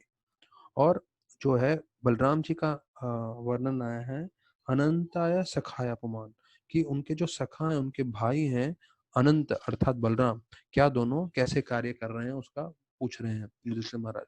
36वां श्लोक, यदा बाहुदण्डगुप्तायां स्वपुर्यां यदो अर्चितः क्रीडन्ति परमानंदम महापौरुषितिका इव। तो ये जो महापौरुषितिका है ये शब्द आता है आध्यात्मिक जगत के जीवों के लिए, शब्द इस्तेमाल होता है। तो बोलते हैं कि यदुवंश जो है उनको स्वयं भगवान अपने बड़े शक्तिशाली बाहों से बाहु अपनी शक्ति अपने बाहु अपने हाथों से उनको बचा रहे हैं, और वो लोग ऐसे आनंद कर भोग रहे हैं जैसे कोई आध्यात्मिक जगत में आनंद भोगता हो, ऐसे करके युधिष्ठिर महाराज बोल रहे हैं उनको, क्योंकि कृष्ण भगवान स्वयं उनकी रक्षा कर रहे हैं। यद बाहुम, बाहु मतलब हमारा हाथ, तो यद बाहुम दंडक उपातेयम, तो बोलते हैं परमा आनंद, जो सबसे आनंद में सबसे उत्तम है आनंद है महापौरुषिका इव। तो सबसे उत्तम आनंद मतलब आध्यात्मिक जगत का आनंद मिल रहा है, क्योंकि वो लोग भगवान उनकी स्वयं रक्षा कर रहे हैं, भगवान उनको हर परिस्थिति से बचा रहे हैं, ऐसे करके बताते हैं। तो प्रभुपाद तात्पर्य में बताते हैं कि जैसे ये हमारा सृष्टि है, हम लोग पृथ्वी पे हैं, 14 लोक हैं, और 14 लोकों के ऊपर 7 कवरिंग है, earth water fire air ether ऐसे करके, और माइंड इंटेलिजेंस ऐसे करके 7 प्रभुपाद बताते हैं इसके ऊपर कवरिंग होता है, और एक कवरिंग जो दूसरा कवरिंग से 10 टाइम्स बड़ा रहता है। तो इसे अंडे का एक ऊपर कवरिंग होता है, छिलका अब जिसे बोलते हैं हम लोग, तो वैसे ये जो ब्रह्मांड है उसके ऊपर ये 7 कवरिंग होता है, अर्थ वाटर फायर, और वो 10 टाइम्स, जो पहला 1 किलोमीटर होगा तो उसका जो नेक्स्ट होगा वो 10 किलोमीटर होगा, फिर 100 होगा, तो 1 किलोमीटर नहीं होता, उसका पूरा जितना पृथ्वी का पूरे 14 लोगों का डायमेंशन से उतना कवरिंग होता है। तो हम लोग भौतिक रूप से समझ भी नहीं पाएंगे कितना बड़ा कवरिंग रहता है, पर बताया जाता है कि ऐसे एक एक कवरिंग जो है फुटबॉल के समान जो है गर्भोदक सागर में, कॉजल ओशन में रहते हैं। और ऐसे बहुत सारे फुटबॉल, मतलब बहुत सारे ऐसे अलग अलग ब्रह्मांड वहां पे हैं। और ये सब जो हैं भगवान के एक श्वास लेने पे बनते हैं, और एक श्वास जब अंदर ले लेते हैं तो सबका विनाश हो जाता है। तो ये ऐसा ये ब्रह्मांड है, पर इसके बाहर जाके ब्रह्मन, अर्थात इसके जो है बाहर जो है ब्रह्मन है, ब्रह्मन अर्थात भगवान का प्रकाश। और उसमें बहुत सारे वैकुंठ लोक हैं। और उन सब वैकुंठ लोक में बताया, जिसमें अनगिनत जो है जीव, जो शुद्ध भक्त हैं, भगवान की सेवा कर रहे हैं, उनको भगवान के जैसा स्वरूप मिलता है। और उधर वहां पे जीवों को जो वैकुंठ में जो सेवा कर रहे हैं उन्हें महापौरुषिका बताया जाता है। तो ऐसा प्रभुपाद जी तात्पर्य में लिखते हैं कि जो वैकुंठ धाम में सेवा कर रहे हैं उनको महापौरुषिका बोलते हैं, जो यहाँ पे वर्णन किया है, इसलिए वो परमानंद में है। तो उस धाम का वर्णन प्रभुपाद बोलते हैं, गीता में भी बताया गया है। जहां जहां प्रभुपाद ने बोला मद धाम परमम मम, कृष्ण ने बोला है, तो प्रभुपाद लिखते हैं उसका अनुवाद, मद धाम मतलब भगवान का धाम, कृष्ण भगवान का स्थान। तो उसको पहुंचना है। तो फिर 37वें श्लोक में बोलते हैं कि कैसे उधर की उनकी रानियां कैसे कार्य कर रही हैं, तो भगवान कैसे उन सबका रक्षा कर रहे हैं, ध्यान कर रहे हैं। और यदुवंश जो है वो तो पूरी तरह से किसी भी तरह से भयभीत नहीं होते। और उनका जो सुधर्मा सभा है वो वास्तव रूप में देवताओं का सभा है। और देवताओं से वो लोग लेकर आए थे यदुवंशी, और वहां पे वो लोग जो है बैठ के राज कर रहे थे, इतने शक्तिशाली थे यदुवंशी, ऐसे करके बताते हैं। तो जब उनकी रानियों का वर्णन आता है तो उनकर सत्यभामा का बारे में प्रभुपाद जी सुखदेव गोस्वामी बतलाते हैं। तो सत्यभामा बताया जाता है एक मुख्य रानियों में से एक थे। तो प्रभुपाद बोलते हैं कैसे नरकासुर का वध के बाद कृष्ण भगवान उनको स्वर्गलोक ले जाते हैं। वहाँ वो जो है सती से मिलते हैं, सची सची इनकी बीवी से, और फिर वो अदिति से मिलते हैं जो देवताओं की माता है। और वहाँ पे वो पारिजात फूल देखती हैं, और उनकी बड़ी इच्छा होती है कि पारिजात जो पेड़ है मैं लेकर आऊं। और हमने कृष्णा बुक में देखा है कि कैसे कृष्ण भगवान पूरा पेड़ का पेड़ उखाड़ लेते हैं, और इंद्र उनसे युद्ध करना चाहते हैं, फिर उनको परास्त करके पेड़ लेकर आते हैं। तो प्रभुपाद लिखते हैं वो ऐसे कार्य कर रहे थे जैसे कोई आम पति अपनी पत्नी को खुश करने के लिए कार्य करता है, लेकिन ये भगवान के भाव था। क्योंकि ये सब परम भक्त थे तो उनको प्रसन्न करने के लिए भगवान कुछ भी उनके लिए करते थे। तो उनका वर्णन आता है कि उनका जो महल था वहां पे अलग अलग जो है हीरे मोती और जो है अलग अलग जो है महंगे महंगे जो है ज्वेल्स लगाए थे, जिसके कारण गर्मी जब होता था तो इतने सारे हीरे मोती लगने के कारण अंदर का जो महल था, अंदर की परिस्थिति थी, पूरा ठंडा रहता था। जैसे प्रभुपाद बोलते हैं मानो कि एयर कंडीशन था। तो जो एयर कंडीशन का कंसेप्ट है 5000 साल पुराना है, प्रभुपाद जी भागवत में बताते हैं।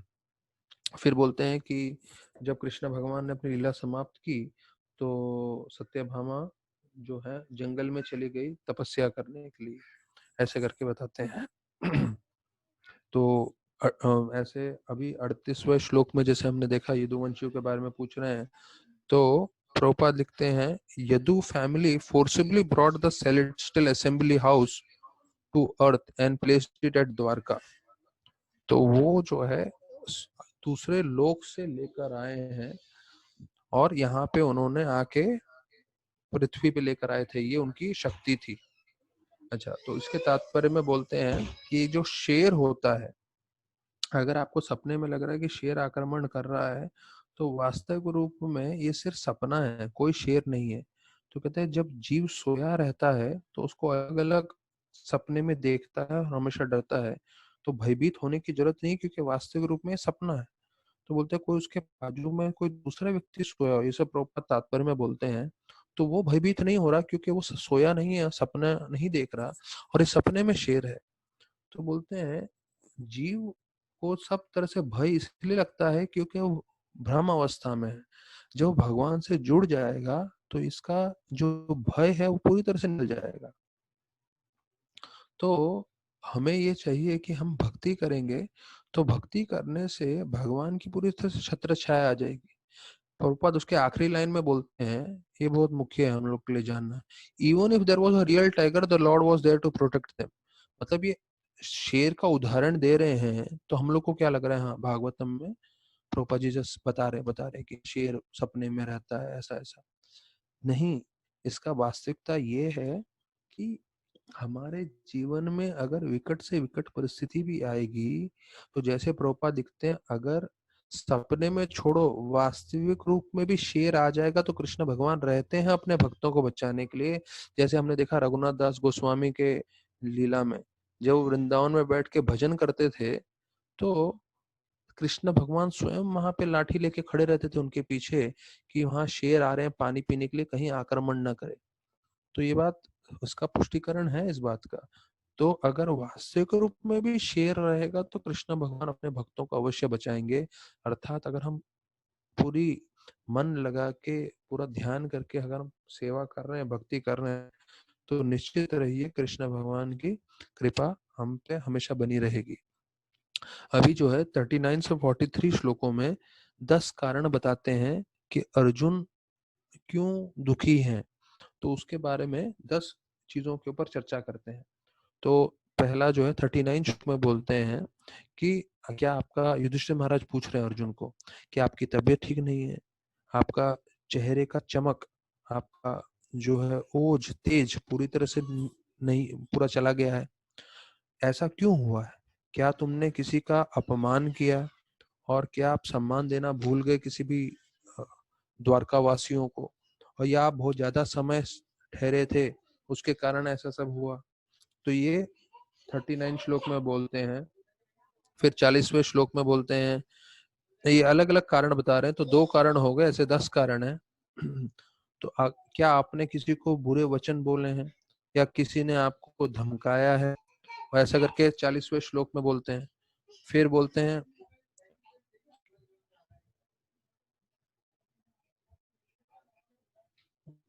कि आपने किसी को दान नहीं दिया, या आपने अपना वचन पूरा नहीं किया, ये 40वें श्लोक में बोलते हैं। तो ये दान का बहुत जरूरी है जानना। तो प्रभुपाद तात्पर्य में बोलते हैं कि अगर कोई डोनेशन मांगे, तो जिसके पास धन हो, तो उसे व्यक्ति को, समय को और जगह देख के हमेशा देना चाहिए, ऐसा करके प्रभुपाद जी बोलते हैं। और अगर कोई नहीं देगा, तो वो आपके जीवन में दुख का कारण बनेगा। ये बहुत जरूरी चीज है समझना। अगर हमारे पास धन है और हम किसी को नहीं देते हैं, तो ये हमारे दुख का कारण बनेगा। तो धन देना मतलब, लेकिन आपको सोच समझ के देना है, क्योंकि जैसे बताया था दान भी 3 गुणों में होता है, सत्व रजो और तमो गुण में। तो ये दान का बहुत मुख्य चीज है। जैसे अपने राधा गोपीनाथ प्रभु बोलते हैं, जब वो एक रात को प्रोग्राम से आ रहे थे, और हमारे मंदिर के कॉर्नर में एक न्यूयॉर्क न्यूयॉर्क करके है, जो जहाँ शराब भी देते हैं, तो वहां से रात को 11 बजे आ रहे थे, एक व्यक्ति शराब पी के बाहर आ रहा था, पिया हुआ था, नशे की अवस्था में था, और एक लड़का भिखारी उसके पास आ गया, बच्चा मांगने लगा। तो उसने शराब पिया हुआ था, नशे में था। तो उसने क्या किया, अपने जेब में जो बचा हुआ बॉटल था, क्वार्टर क्वार्टर शराब का आधा पिया था उसने, वो निकाला और उसके हाथ में दे दिया, और बोला तू भी क्या याद रखेगा, जा ले तू भी पी, तू भी मजा कर। तो गोपीनाथ प्रभु बता रहे थे, ये है charity in the mode of ignorance. आप गलत चीज गलत समय पे गलत व्यक्ति को दे रहे हो। तो राधानाथ महाराज इसके बारे में बहुत ही जो है पक्के हैं। महाराज बोले कोई भी भिखारी आपके पास आए, तो आपसे अगर मांगेगा तो आपको देना ही चाहिए। सबसे उत्तम है अगर आप उसको प्रसाद दो। हाँ, प्रसाद न ले तो फिर उसके उसका देखना है, उसका मतलब ये है, लेकिन हमारे तरफ से हमें प्रसाद देना चाहिए। दूसरा, अगर प्रसाद नहीं है तो हमें पैसा देना ही चाहिए। अभी लोगों के मन में ये शंका आती है, अरे वो उससे शराब पिएगा, सिगरेट पिएगा, बीड़ी पिएगा और कर्मा हमको आएगा। नहीं, अगर वो हमारे सामने आके मांगा है, तो यहाँ पे भी वही वर्णन आ रहा है कि अगर कोई मांगता है और आप नहीं देते हो, तो उसका आपको कर्म लगता है। अब इसका जो है, मैं आपको शायद ये कई लोगों को कहानी नहीं मालूम है, ये महाराज के पर्सनल जीवन से है, आपको बताता हूँ। क्या हुआ था, राधानाथ महाराज पंचकर्मा ट्रीटमेंट ले रहे थे। तो पंचकर्मा ट्रीटमेंट जो है तकरीबन आज से 10-12 साल पहले की बात है। तो पंचकर्मा ट्रीटमेंट में पूरा शरीर में से जो है सिर्फ खिचड़ी का पानी खिलाते हैं, और ऐसा फास्टिंग करके बहुत सारी दवाइयाँ देते हैं जिससे पूरा बॉडी फ्लश हो जाए। तो महाराज काफी दिन से कर रहे थे, 1 हफ्ते से कर रहे थे, महाराज एकदम कमजोर हो गए थे और सिर्फ खिचड़ी का पानी पी रहे थे। और दोपहर को भी उन्होंने वही खिचड़ी का पानी पिया था, और एक बार रात को सिर्फ मूंग दाल और चावल का ऐसा खिचड़ी बनाना है, वो भी कुछ क्वांटिटी खाना होता है, ऐसे करके था। तो कुछ ऐसा हुआ कि जब महाराज निकले भक्तिवेदांत अस्पताल से और जब मंदिर पहुंचे, तो मंदिर में खाना तैयार रहना चाहिए था पर खाना तैयार नहीं था। और महाराज इतने कमजोर हो गए थे। तो महाराज बोले अगर मैं अभी खाना नहीं खाऊंगा तो मैं इतना कमजोर हो गया हूँ, मैं गिरने की अवस्था में हूँ करके। तो शिक्षाष्टकम प्रभु उनके पर्सनल सर्वेंट थे, तो पूरे भ्रमित हो गए। महाराज के ऐसे शब्द निकले मुंह से, तुम लोग मुझे मारना चाहते हो क्या? मैं इतने दिन से फास्टिंग कर रहा हूँ और इतना कमजोर, तुम लोग खिचड़ी भी प्रबंध नहीं कर सकते क्या मेरे लिए? तुम चाहते हो मैं मर जाऊं? ऐसा करके महाराज बोले। तो वो पूरे भ्रमित हो गए, पूरे भागते हुए गए वो राधा कृष्ण प्रभु के पास और बोले प्रभु जी ऐसा ऐसा हो गया है, महाराज एकदम कमजोर हैं और खाना बनाना तो हो गया, नहीं बना पाए, और महाराज बोल रहे हैं मैं मर जाऊंगा अगर आप लोग नहीं करेंगे। तो फिर राधा कृष्ण प्रभु ने जैसे ही सुना ये बात, उन्होंने बोला पालिका माता जी को बनाना चालू करो खिचड़ी। लेट हो गया था, गड़बड़ हो गया था। तो राधा कृष्ण प्रभु ने बोला अभी खिचड़ी बनाना चालू करो। तो 15 मिनट में, 20 मिनट में फास्ट उन्होंने खिचड़ी बनाया, 15 मिनट में। और फिर खिचड़ी लिया। तो और राधा कृष्ण प्रभु बोले मैं खुद चलता हूँ। शिक्षाष्टम प्रभु बोले महाराज ने ऐसा मेरे को बोला है, मैं तो प्रवेश नहीं कर सकता महाराज के कमरे में, और महाराज की क्या हालत होगी मुझे नहीं मालूम। तो राधा कृष्ण प्रभु मैं चलता हूँ। तो जैसे ही महाराज के कमरे के बाहर गए, तो एक हल्का सा राधा कृष्ण प्रभु ने जस्ट नॉक किया, महाराज ने तुरंत दरवाजा खोला, महाराज दरवाजे पे ही थे खड़े। तो महाराज बोले मैं इतना कमजोर हो रहा हूँ, मुझे इतना चक्कर आ रहा है, ये खाना नहीं है, ये खाने से मेरा जीवन बचेगा, नहीं तो मैं अपना प्राण त्याग दूं, ऐसे हालत में हूं मैं। तो फिर महाराज को बैठा के जो है 2-3 सर्विंग किया राधा कृष्ण प्रभु ने, वहाँ शिक्षाष्टम प्रभु भी पीछे थे। तो खाने के बाद जब महाराज को थोड़ी शक्ति आई, महाराज ने बोले कि मेरे साथ, क्योंकि कई बार मेरे जीवन में कई भिखारी लोग आए और मेरे से मांगे, पर मैंने उनको कुछ नहीं दिया। क्योंकि मैंने उन्हें कुछ नहीं दिया तो उसका कर्मा मुझे आज भोगना पड़ा, और मुझे खिचड़ी भी नहीं मिला और इतना देर हुआ। तो महाराज ये बतला रहे थे कि जब भी कोई भिखारी हमारे पास आए तो अपनी क्षमता अनुसार 2 रुपया, 1 रुपया, 5 रुपया, 10 रुपया दे दें उसको। हम भी तो भगवान के सामने मांगते ही रहते हैं। हाँ, और हमारे पास प्रसाद साथ हो तो अच्छी बात है। कृष्णचंद्र प्रभु का मैंने देखा है गाड़ी में अच्छा खासा बड़ा चना का पैकेट रहता है उनके गाड़ियों में। तो जब भी कोई बैगर आता है पैकेट देते हैं। फिर महाराज ने सिस्टम बना के रखा था हमारी सब गाड़ियों में, मंदिर के कुकीज प्रसाद होने चाहिए। तो जो भी कोई बैगर आएगा तो उसको पूरा कुकी का प्रसाद देते हैं। तो यहाँ तो इतना बार आदत हो गया था कि कई बार जो पांडु लोग हैं, ट्रैफिक हवलदार, वो इस्कॉन की गाड़ियां रोक के बोलते थे प्रसाद दो, प्रसाद दो। तो उनको मालूम है इनके गाड़ियों में हमेशा प्रसाद होता है, प्रसाद होता है। तो प्रसाद बनाना चाहिए, रखना चाहिए, देना चाहिए। हाँ, लोगों को ज्यादा भक्ति के बारे में मालूम नहीं है, पर उनको प्रसाद तो अच्छा लगता है, कम से प्रसाद दें, उनसे उनकी भक्ति प्रारंभ हो जाएगी। तो राधा गोपीनाथ प्रभु बताते हैं कई लोग बहुत भाग्यशाली होते हैं जिनको प्रसाद मिलता है। बोलते हैं कई बार हम लोग पाइनएप्पल का हलवा घी में बना हुआ बांटते थे चर्च गेट स्टेशन पे। तो जो गरीब लोग थे वो लोग 2-2, 3-3, 4-4 राउंड लेते थे। और ये जो बड़े बड़े ऑफिसों में काम करने वाले सूट वाले लोग थे, सूट टाई में जाने वाले, उनको लगता था ये क्या है, ये क्या है, हम ये कैसे खा सकते हैं। तो सोचिए जो निम्न वर्ग के थे वो लोग 3-3, 4-4 राउंड ले रहे थे पाइनएप्पल हलवा का, और उनकी भक्ति चालू हो गई। पर ये बड़े पढ़े लिखे लोग, उनको भगवान की कृपा नहीं मिली। तो यहाँ पे वर्णन किया है कि कैसे जो है हमें हमेशा दान करना चाहिए। तो ये 40वें श्लोक में है। तो फिर बताया जाता है कि तुमने किसी को दान देने से मना किया, ऐसा। फिर 41 श्लोक में बताते हैं, क्या तुमने किसी को आश्रय नहीं दिया जो तुम्हारे आश्रय का उम्मीद कर रहे थे? ब्राह्मण, बच्चे, गैया, स्त्री या बीमार या बूढ़े लोग। तो ऐसे बताते हैं कि इन सारे वर्ग के लोगों को हमेशा आपको आश्रय देना है, हमेशा आपको बचाना है हर परिस्थिति में। और फिर बोलते हैं कि क्या कोई स्त्री आई तुम्हारे संग करना चाहती थी जिसका चरित्र अच्छा नहीं था, या आपने किसी स्त्री का अपमान किया, या आप किसी से पराजित हुए जो आपके समान था या आपसे निम्न था। तो इसके तात्पर्य में प्रभुपाद बोलते हैं कि इसमें दो चीजें हैं। पहले तो बोलते हैं जो स्त्री है उससे तुम संपर्क किए जिसका चरित्र ठीक नहीं था, तो प्रभुपाद बोलते हैं उत्तम और अधम ये दो शब्दों का प्रयोग होता है कि उत्तम अर्थात ब्राह्म जो पुरुष होता है वो ऊंचे वर्ग का होना चाहिए, स्त्री निम्न वर्ग की हो सकती है। तो वर्णाश्रम में ब्राह्मण, क्षत्रिय, वैश्य, शूद्र। तो अगर ब्राह्मण पुरुष है तो क्षत्रिय, वैश्य, शूद्र की स्त्री को स्वीकार कर सकता है, लेकिन तो इसको उत्तम बोलते हैं। लेकिन अगर पुरुष क्षत्रिय भी है तो ब्राह्मण स्त्री को नहीं स्वीकार कर सकता, वो क्षत्रिय को स्वीकार कर सकता है लेकिन ब्राह्मण अपने से ऊंचे वर्ग को नहीं स्वीकार कर सकता। तो प्रोपा लिखते हैं तात्पर्य में कि भीम ने हिडिंबी को स्वीकार किया था क्योंकि भीम क्षत्रिय थे और हिडिंबी शूद्र से भी निम्न वर्ग की थी।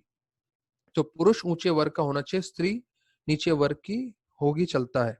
तो फिर बोलते हैं ययाति, और उन्होंने शुक्राचार्य की जो पुत्री है उसको नहीं स्वीकार किया था क्योंकि ययाति क्षत्रिय थे और शुक्राचार्य ब्राह्मण थे। तो देखिए क्षत्रिय पुरुष है, लड़का है, और लड़की ब्राह्मण वर्ग की है तो स्वीकार नहीं हो सकता, तो उसके उन्होंने मना किया था।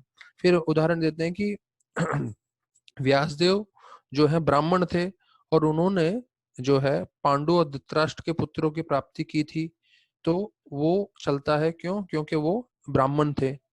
और फिर बताया जाता है पराशर मुनि वो ब्राह्मण थे और उनकी जो बीवी थी वो सत्यवती, वो जो है मछली पकड़ते थे उस परिवार से थी। तो क्योंकि पराशर ब्राह्मण थे और सत्यवती निम्न वर्ग की थी तो वो भी स्वीकार है और उसके कारण व्यासदेव पैदा हुए। तो ये उत्तम और अधम जो है उसके बारे में वर्णन करते हैं प्रभुपाद जी। फिर बोलते हैं युद्ध में, वो बोलते हैं क्या तुम इससे परास्त हुए हो जो तुम्हारे सम्मान, तुम्हारे इक्वल थे या तुमसे छोटे थे? तो प्रभुपाद बोलते हैं कि अर्जुन के लिए भीष्मदेव से हारना जो है ठीक था। क्यों? क्योंकि भीष्मदेव उनसे उम्र में भी बड़े थे, शक्तिशाली भी थे, उनके गुरु समान थे।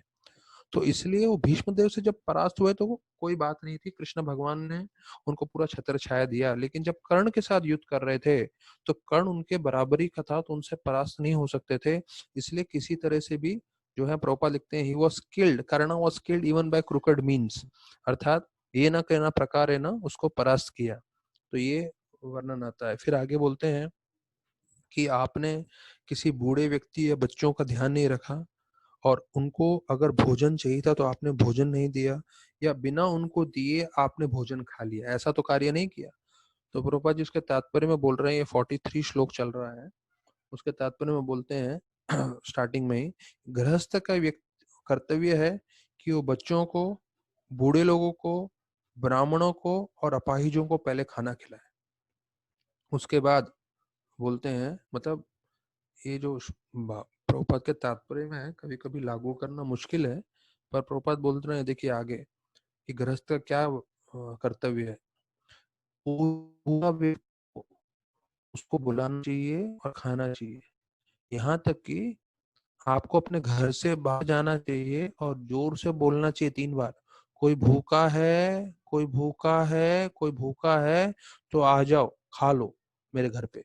ऐसे प्रभुपाद बतलाते हैं। तो कलयुग में संभव नहीं है, कोई इसको ट्राई मत करने की कोशिश करिएगा। अगर आपने ऐसा करना चालू किया और लोगों को मालूम चला तो रोज आपके घर में लंगर होने लगेगा और फिर आपको ही खाने को कुछ नहीं मिलेगा। पर ये जो है प्रभुपाद बोलते हैं ऐसा एक स्टैंडर्ड है। तो हमारे एक भक्त हैं राजेश बजाज जी, वो गोविंदा में खाने से पहले गोविंदा के बाहर गए और जोर से 3 बार बोले, कोई भूखा है, कोई भूखा है। तो एक व्यक्ति जा रहा था, बोले क्यों, मैं भूखा हूँ तो बोलते आओ तुमको खिला देता हूँ। तो गोविंदा में ले जाके उसने खिलाया।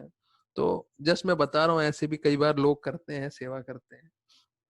तो हम ही आखिरी श्लोक 44 वाला हम साथ में पढ़ेंगे। कचित प्रेष्ठा मत में नाथ हृदय आत्म बंधुना शून्यो अस्मि रहितो नित्यम मन्यसे ते अन्यथा नरुक। तो 1 मिनट लेफ्ट कर लो। ओके, तो ये लास्ट श्लोक है, ये चैप्टर हमने पूरा कवर किया है। अभी हम कल 15वां अध्याय पढ़ेंगे पूरा। तो ये आखिरी श्लोक कल ही हम लोग चर्चा करते हैं। तो ये आज एक चैप्टर कवर कर दिया काफी दिनों में। तो ऐसे ही हम जो है ट्राई करेंगे, जितना हो सकता है हम लोग कवर करें इस लॉकडाउन में, जितना भागवत पढ़ सकें, सुन सकें, उससे अच्छा होगा। बहुत बहुत धन्यवाद सभी भक्तों का। Thank you very much for giving your valuable time. Hare Krishna.